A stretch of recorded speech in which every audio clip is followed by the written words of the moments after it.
Hello everybody, today we are going to unbox this media dashboard. It's for a PC, so it's a 5.25 inch size, so you can put it in a computer.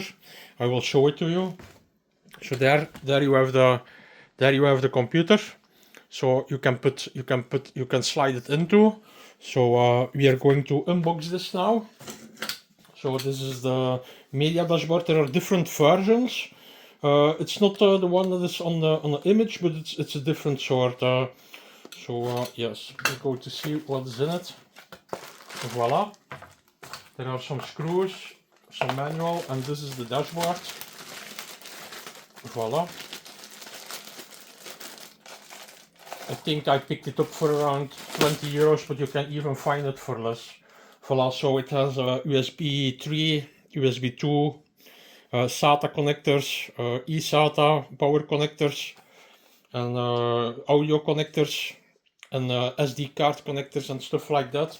So the cables are also onto it. Don't forget to subscribe, because we are giving away nice prizes to subscribers of our channel. You only have to subscribe, and when you win something you will get notified. So please hit the subscribe button. So this is the cabling. 2 SATA cables, a power cable, 2 USB cables, 2.0 and 1 USB 3.0. So here you see it.